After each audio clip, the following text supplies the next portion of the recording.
É preciso tentar não sucumbir sob o peso de nossas angústias e continuar a lutar. A história de hoje poderia ser a história de qualquer um de nós. Foi uma história de superação incrível e nos dá a lição que, por maior que seja a nossa dor, devemos sempre procurar a melhor solução para sair de tal situação. Viveremos nossa dor sim, mas não devemos desistir de nós mesmos. Fique comigo até o final do vídeo e descubra de quem estou falando. Eu sou a Catarina do canal Alvorada de Reflexões e te dou as boas-vindas nesta segunda reflexiva. Quem viu aquela menina escrevendo histórias para sua irmã mais nova não poderia imaginar toda a dificuldade que um dia tal criança passaria. Sua infância se dividia entre brincadeiras e brigas com sua irmã. Algo normal na vida de muitas pessoas. Afinal, todos nós temos nossos momentos de sintonia e afastamento. Sua adolescência foi um período conturbado pela relação tensa com seu pai e a doença que sua mãe começava a enfrentar. Mas, apesar de nossa protagonista ser uma pessoa não tão importante, segundo as palavras de seu professor de inglês Steve Eddy, ela era uma das mais brilhantes do grupo de garotas e muito boa em inglês. E nossa personagem se especializou em francês também, porque seus pais queriam que ela se tornasse uma secretária bilíngue. Após esta formatura, nossa personagem vivenciaria uma das experiências mais inspiradoras de sua vida ao trabalhar na Anistia Internacional em Londres. Todos os dias, neste trabalho, ela lia cartas escritas às escondidas por pessoas vivendo em regimes ditatoriais com a ideia de mostrar a realidade ao mundo. Mas, apesar da experiência vivida, ela não gostava de trabalhar como secretária. E em uma das viagens de trem de Manchester para Londres, nossa personagem teria a ideia que um dia mudaria sua vida por completo. Mas, nesta época, a mãe de nossa personagem falece devido à esclerose múltipla. E após esta perda, nossa personagem resolve se mudar para Portugal e na cidade de Porto ela começa a dar aulas de inglês. Em Portugal, ela conhece um telejornalista português e se apaixona pelo mesmo. Logo, eles se casam e em outubro de 1992 nasce sua primeira filha. Porém, a experiência do casamento não é muito positiva para nossa personagem e ela se separou do marido em novembro de 1993. Mais tarde, ela confirma que neste casamento sofrera violência doméstica. E em dezembro de 1993, nossa personagem e sua filha se mudam para a Escócia e assim elas ficam mais próximas da irmã de nossa protagonista. Este foi o momento mais difícil de nossa personagem, pois ela se sentia um fracasso. A morte de sua mãe, o fim do casamento, ela estava desempregada e tinha uma criança dependente. Tudo isso levou ao diagnóstico de depressão e nada estava dando certo na vida dela. E para piorar ainda, ela descobre que seu ex-marido estava na Escócia procurando por ela e a filha, o que fez nossa personagem conseguir uma ordem de restrição que obrigou seu ex-marido a retornar para Portugal. Mas, apesar de todos os acontecimentos que a fariam desistir, nossa personagem sentiu em seu coração que aquele fracasso era a chance de se concentrar totalmente em fazer o que ela sempre quis: escrever.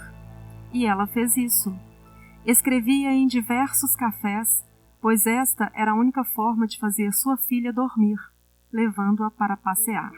E nossa protagonista resolveu publicar suas escritas e começou a procurar editoras, mas como retorno, ela sempre recebeu respostas negativas, algumas até de uma forma mal educada. Quando nossa protagonista foi questionada como superou tudo isso, sua resposta foi: "Eu não tinha nada a perder. E às vezes é isso que faz você ter coragem suficiente para tentar. E depois de tantas negativas, certo dia, uma pequena editora inglesa resolveu publicar suas escritas.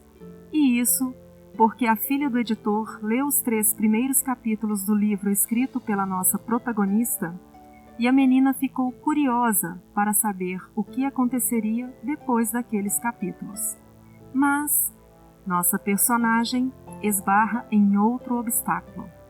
O editor, com medo que alguns leitores não comprassem um livro escrito por uma mulher, sugere que ela usasse apenas as iniciais de seus 2 primeiros nomes e o sobrenome escrito normalmente. Mas nossa personagem possuía apenas um nome, então ela resolve fazer uma homenagem à avó que ela mais gostava e passa a usar o nome desta avó como a segunda letra de seu pseudônimo. E o editor ainda reforça que dificilmente ela ganharia muito dinheiro com livros escritos para crianças. Talvez o melhor seria ela conseguir um emprego fixo. Mas nossa personagem continua suas escritas e em 1997 seu primeiro livro foi publicado e praticamente, da noite para o dia, seu livro se torna um sucesso. E a partir daí, nossa protagonista se dedica à escrita de seus livros e após uma jornada de desafios, ela alcança o sucesso e o reconhecimento. Você sabe quem é ela? Então, antes de falar quem é nossa personagem de hoje, vamos fazer algumas considerações a serem refletidas. Por mais difícil que possa parecer alguma situação, nunca desanime.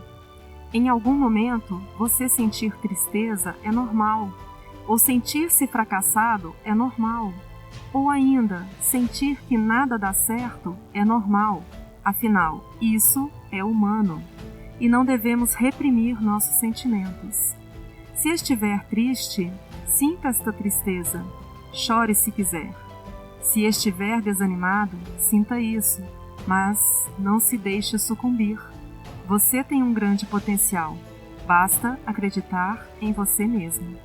É necessário ter força em meio às adversidades e saber se adaptar a qualquer situação.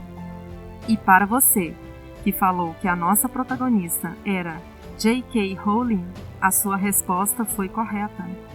O nome verdadeiro de nossa protagonista é Joanne Rowling, e a segunda letra de seu pseudônimo foi uma homenagem à sua avó paterna, Kathleen. Seu primeiro livro de sucesso foi Harry Potter e a Pedra Filosofal, e o editor que aceitou publicar seu livro foi Barry Cunningham. Esta foi a nossa história de superação. Se você gostou, deixe seu like e compartilhe este vídeo com outras pessoas para levar um pouco de motivação a elas. E se ainda não se inscreveu no nosso canal, inscreva-se, porque aqui você terá sempre mensagens para te motivar e auxiliar no seu desenvolvimento pessoal. E deixo aqui as minhas sugestões para você fazer um Motivacional Flix no nosso canal.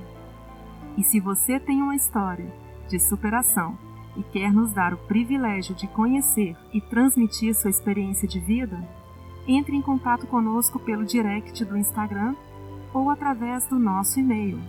Os links estão aqui na descrição. Teremos uma grande alegria em repassar sua história para outras pessoas. Eu agradeço a sua atenção e te espero no próximo vídeo com a nossa segunda reflexiva especial do Dia dos Pais, na próxima semana. Tchau, tchau!